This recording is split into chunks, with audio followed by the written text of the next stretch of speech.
All right, Jordan Rab, we got you finally. Got you. How you doing? Um, how you doing? Good. Good, Hanging good, in there. How good. about you? Doing pretty good. It was hard getting you here. I had some technical difficulties last time, so I appreciate you bearing with me. Let's get right into it. How long you been in real estate? I've been in real estate for about, let's see, so it's 2024, so I'd say 14 years, but about 12 of those, 11 or 12 of those was part-time. Okay, And cool. since, probably late 2020, it's been completely full-time. Sure. Okay, so before coming on to REI Sift, which was around that 2020 timeframe, right?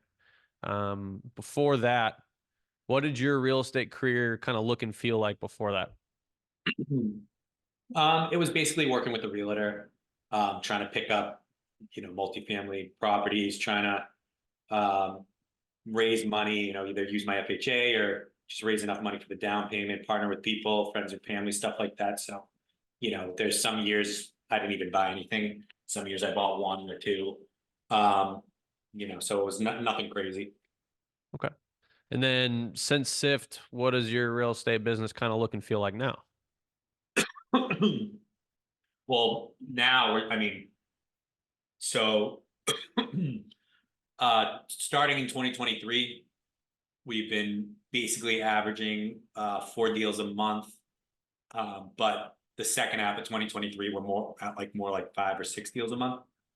So we're full time and we're not just holding, we're flipping, we're wholesaling. We even have a referral source that, well, we started a kind of a pseudo brokerage, basically a team under EXP, Okay. to refer all of our listing leads to. Sure. And those are producing listings to it. I'd have to check with them, but it's, I have a partner that runs that whole side. And it's like 1 to 2 listings a month, I'd say, maybe. Okay. So much, much different. Oh yeah. You've definitely evolved. Okay, cool. I know you were the first guest we had on our consultation podcast, the Red podcast, a couple of years ago, and Yep. then so it's been cool watching that progression for you. And it hasn't been necessarily the fastest or the slowest. It was just you seem to implement and you gathered some pretty cool success. So that's awesome. Um, one thing I don't remember from that podcast though was what was the kind of the catalyst that made you try REI Sift in the first place? And then if we could kind of talk about a little bit, I know you recently kind of had a change of plans, kind of change back from the plans. You kind of what's been the journey like with Sift? How did you find us? Why did you find us? And I know you had stepped away for a few moments, and just kind of talk about that if you can. Yeah, I gave I gave the details on the Red podcast. I could go into it, but the reason I was part-time in real estate was because I was in the bar business and then COVID Oh happened yeah, and yeah, yeah. So I was like obviously more focused on real estate and, just doing YouTube and seeing what wholesaling is all about. Cause, right. I used to go on MLS and be like, this is for wholesale only. And I never understood and they kind of got a bad rep. So I never took it seriously. And then, once you get on YouTube, you start falling into that rabbit hole of all the Right. different stuff you can do with real estate. So that's how I originally got involved. And then I came across Steve Trang and then I listened to Steve Trang's podcast and Tyler was on it. And he sounded like the smartest dude I've ever heard talk about real Right. estate. And then I went into the Auto Legion Challenge in January 2021, Okay. and hit the ground running ever since. Like you said, Perfect. it wasn't like slow or fast. I just kind of went at my own pace. I definitely feel like I picked up some of the stuff fairly quickly, Right. but other stuff, I was definitely analysis paralysis Sure. for a couple months there, and then we really hit the ground running. 2022, I Sure. brought on someone who's now my partner to do my sales, and we just exploded from that point on. Late Right. 2022. That's awesome. And then what was kind of the recent situation where you kind of stepped away a little bit and you kind of came back and So I I know didn't that I didn't step you're away from real estate. Sorry to cut you off. I stepped away okay. from so I had been told by other people who maybe weren't necessarily familiar with REI SIP Sure. about all the automations they were using and all Gotcha. this stuff and I was like, at that point I'd been pretty loyal to REI Sift in terms of a Of CRM course. standpoint. Yeah. Tyler was saying, listen, this is all you need as a CRM. You don't need to waste money on the crazy, automations that, maybe a Salesforce or whatever gives you. And I started talking to other people and everyone was using different stuff. And I was like, you know what? I'm going to try some of the stuff that people are using. And I used REI Sift just as like a marketing Hmm. and list and kind of diving into some of the deep prospecting stuff. And then I'd push leads to my CRM. And Gotcha. I did that for about 4 months. It was an enormous waste of time because nothing beats just picking up the phone and following up with your leads. I Right. kind of find that I spent a lot of time and money learning that the hard way, that I Okay. never really needed to leave REI Sift at all. Okay. That's interesting. I like that though, because, even though you had Sift and you're relatively, confident with it, you were doing pretty well with it. You still were like, hey, I'm still a student. So, I mean, nothing bad on you, man. You wanted to try some stuff and see what worked, and you tested it Mhm. and realized it wasn't for you. So I appreciate that. That's pretty cool. Yeah, yeah. Um, so moving on to the next question, what would be for you, everyone's answer is different and a lot of them were the same, but for you, the feature that like stands out for like Jordan Rab, like this is kind of my feature that I love. I'm leveraging it all the time, or I'd use it this way and it's worked really well. What's like the feature or the integration that's just like you appreciate the most?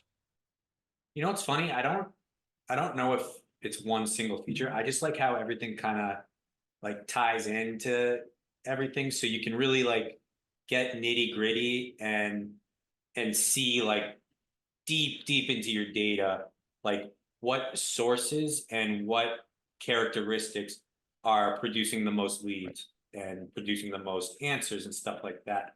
I've never felt like I have not understood why I can't reach a certain group set. Okay. So that's really important to me. I'm not the most analytical person. I don't even really track my KPIs too much. But when I talk to my cold callers, Right. they're telling me, this data set is answering the phone, this data set isn't. And really, all that comes down to is the preset filters. So if you told me Right. if I had to pick one thing, it would be the preset filters for sure. Okay. Got you. Okay. And how would you describe to the viewers, how has Sift helped you scale? I mean, it's the only reason I scaled, really. I don't know where I'd be without it. I mean, obviously, like the education Tyler provides is huge. I don't know if you necessarily need to be a member to, an REI member to learn from Tyler. He gives Okay. away a lot of free stuff, but Sure. you wouldn't really understand how he's implementing it without REI. So, I mean, that mixed with REI ability to be a marketing platform, those two put together are super powerful to me. And like I said, like REI kind of really ties everything and puts it into like a nice, neat little bow with the preset Sure. filters. You can see exactly where a record is in the marketing process, and knowing what that means and how to adjust some things to make my business as efficient as possible is what's allowed me to scale. Because now I know, for example, okay, pre-foreclosures that are owner occupied don't hit as hard as pre-foreclosures that are out of state or pre-foreclosures that are Okay. vacant or something like that. So now I know, okay, I'm going to make that my top priority. I have one cold caller and they can't get through every single record in my database in one day. So they can get through that one data set. We'll call it pre-foreclosures and vacant. Okay. It's personally in our business, we target that for short sales. Basically Okay. deceased, deceased vacant pre-foreclosure. Okay. Those we know if we have put one cold caller every single day, we know we will get one short sale lead out of that. Okay. And that's super powerful because now I know, okay, if I want to get two pre-foreclosure leads, I just got to pull a little more data, filter it down to that, and put a Right. second cold caller on. Right. Awesome. If you can, I'd like to check out your actual account and kind Sure. of just look at that and let anyone watching this kind of see and envision their real estate business inside of Sift and see if the things that you're doing they could also do, or kind of, form theirs or mold their business into how you kind of do things, and just have an example for them to imagine what it would be like if they use Sift. So we'll pause here for a minute while you open up your account, and I'll give you permission. I'm This is my watching. whole this is my whole marketing platform. There you Okay, go. Okay. so it's more than just it's more than just that. Like Right. my acquisitions guys are organized up top here. So without getting into my exact company, they Mm-hmm. have their new leads, then they have leads that they're attempting contact. I make Mm-hmm. that a status. I make new leads a status. I make lead a status. They use the temperature to decide if it's cold, warm, or hot. Contracting is when it's ready to be closed. And then from there, it would go to my transactions. So there's no preset filters for that, right? Sure. So that's basically anything I put zero in front of, I put it at the top. Those are what people, their leads that are assigned to them. Then I've got my basic REI Sift cleaning, which it's my own. Showing this would be pointless without explaining like my own business, but Sure. I have things that I call phase 1, phase 2, phase 3. And Sure. phase 1 is like basically where all like the data lives that we're not really calling on. It's stuff that we sift through and we add to phase 2, which is kind of our go, no go process. That's the stuff we call through every day. So like I said before, I'm filtering stuff down. Everything lives in phase 1 until it's filtered down and moved to phase 2.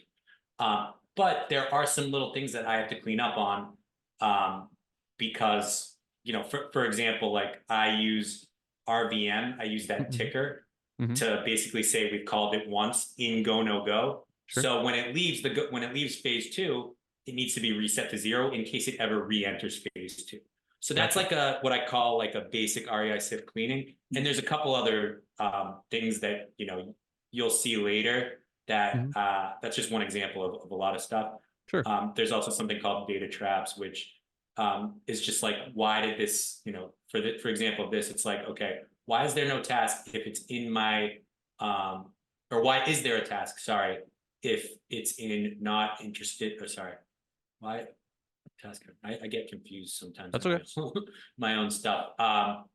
If there's a task, then why, all this stuff is not in my, it's like kind of in the marketing. It shouldn't have a task, right? So Right. if it's prospecting, that's my prospector. It's labeled as prospecting. There shouldn't be a task. Tasks Sure. are only used for me for acquisitions. So Copy. there's no reason for that. There's no reason for an acquisitions person to not have a task, and vice Okay. versa. There's no reason for not an acquisitions person to have a task, if that Got makes you. sense. I see what you're saying. So that's data trap. Skip tracing is, so again, back here, I have tier 1, tier 2, tier 3. And one of my basic cleaning things is to add anything that's on this list that isn't already tier 1 to tier 1, because I want to skip trace. And that's one of the things I use it. Mm-hmm. Okay. Working our way down, we add to phase 1. Basically, anything that has a number needs to be added to phase 1 because it's been skip traced, so it needs to live in phase 1. But the real meat and potatoes is starting now. So I took away bulk marketing. I used to cold call everyone sitting in phase 1. Like I told you a couple minutes ago, now I just kind of sift through and pick out stuff that I want to add to go, no go. Got you. And this is where our marketing starts. So Okay. basically, if we get a foreclosure list and we tag it as new foreclosure. So this would be, this is the priority in its exact order. So our one cold caller goes through from new foreclosures every day, to pre-foreclosures every day, to probates every day, to G&G, and hopefully he gets to the end. If not, it just kind of lives here and goes to the next day. And then we have a second cold caller that does a lot of like our follow-up stuff, but he'll, once, if our cold caller is falling behind, he'll hop in and help finish this. These are our first calls. And like I said, we tick up RBM 1. And then after that, it gets moved into phase 3. Got you. We only do 1 attempt right now. We don't do 2 attempts. And the reason for that is because we have a prospector comes into here, and obviously a lot of this stuff is super old, but a lot of it is also super new. And that super new stuff that's only been called once and already in phase 3. Again, we're now going through it and seeing, okay, they haven't they didn't pick up the phone, they didn't answer a text, and they didn't answer a voicemail. Is it that they're just not interested, or maybe there's something more to it? So they come in here and they go, pick a good example. Maybe looks like we got through a bunch today, but they come in here basically and they go, they start looking at, we put our skip tracing stuff in the notes. Got you. So Yeah. they come in and they say, okay, how old is this person? Are they deceased? And you know, is there a reason why we're not reaching them? So sometimes like it'll be like deceased, yes, or 80. And then that will signal my prospector to do some more digging on the relatives before we give it a second attempt. If he looks at this and he's like, okay, that to me looks like we probably should have reached them. You know, they're of a good age. They have some good numbers. This is one that we probably prospect because there's no mobile numbers. But if that were the case, they just go and they mark it as follow-up, and that would go push it into follow-up. So that's where our second attempts come from. So basically it goes phase 2, Yep. 1 attempt. Phase 3, we decide, okay, does it need more research? Should we just push it right to the second and third attempts? Or should we direct mail it? And we direct mail it based on, you know, I don't want to get into it, but we basically handpick direct mail stuff too. Niche down on your mail. Got it. Yeah. So that, I think that's pretty much all the big bullet points. Definitely. I mean, those are, I like how you set up in the message board, and I'm assuming you had a template that you taught them on how you want it laid out and everything. So it's kind of cool. You can just go check on them, make sure they're doing it right. And it's like you had your own little language there. I mean, it's Yeah, pretty cool. and we've kind of adjusted it as time goes, but so like when we're Well, it's doing a little different than the other person. Was it? I'm assuming it was a different one of your callers or VAs or. it wasn't no, the VAs have always done it the same way, Oh, but okay. it's Okay. based on how I want it done. So, you know, the most like this version didn't have ages with it and didn't have relatives, but yeah, it is kind of like yeah, exactly. It is kind of like my own little language in that you know, it like we can see, I want a good example, but it's we cool can because it basically seems like see. it allows you to rapidly understand the situation. You don't have to think about it or refresh your memory looking at different pages. It's kind of all there for you. Yeah, so this is the most recent version, and we haven't changed this in like a year. I like it. So we have like the person of interest at the top, and it says if they're deceased or not, and then it's the relatives that we use direct skip, so it's the relatives and their ages. Oh, So got you. then it gets organized into basically little groups of that person. Got And you. then you know, there's a whole other, I don't think anyone that's beginning is going to want to know, but we run a caller ID name check. So we basically don't even use this anymore. We come here and we say, okay, Nice. Harrison Farber, he's 76 years old. This this is his first number. The caller ID name is just wireless caller, so there's a chance it could be him. But we know, for example, this, we're not even going to try to attempt and waste our time to call this because it's obviously, you know, Boston Medical Center. This is probably like a nurse or. Very cool. Could you show me a little bit how are you using Sifline, or can you show me how you use it if you do, kind of how you organize that? Just because sometimes with like the presets and the filters and stuff, people maybe when they're watching, they can't necessarily envision what's happening. You know what I mean? And sometimes So the Sifline kind of wraps. I don't use Sifline anymore. I did use it, but when Hey, we moved to our new that's fine. CRM, I started using Trello, and I just haven't had the time to go back, but we will end up using this again. Got you. But it would be the same thing. It's like as soon as something, we're going to use it for transaction coordination. Okay. So Yeah. the second that something becomes contracting, it's like, okay, here's the stuff that's like our hottest of the day. And then we move it based on that. If it gets into here, transaction coordination, then it goes into our transaction coordination where they, you know, they decide, is it a short sale? Is it a buy and hold? Is it a flip? Whatever. And then we have different boards for that and so on and so forth. Got you. Yeah, I mean, you know, it's preference. It comes down to preference, and that's why we're doing these. Is you prefer to kind of look from that records page, or the the individual's records page. I'm assuming, and kind of operating there with the message boards and stuff like that. So that's really cool. Um, Something I just kind of was thinking of, I haven't asked anyone else, and I think I'm going to start now, is before REI Sift, would you have considered yourself a data nerd? No, not at all. Do you think you'd consider yourself one now? Not a nerd, but maybe just like maybe like obsessive about my data a little bit, Yeah. you know, like So that transition has happened since then, or what do you think? oh yeah, for sure. I mean, I can't like I don't think I could go a day without coming into REI Sift and trying to get a better of a understanding of like the leads, where they came from Right. and how they came about. It because that's really the only way to understand like, you know, the without tracking my KPIs, which I definitely need to do and I will do Right. eventually. I'm kind of waiting for REI Sift to develop that out. But yeah, Right. I guess if you wanted to call it like, you know, I'm nerding out on my own data. I'm just really Right. obsessing over like where everything's coming from, you know? Right. Yeah, and that's kind of the way I was coming from, was just like, do you nerd out now? And Mm.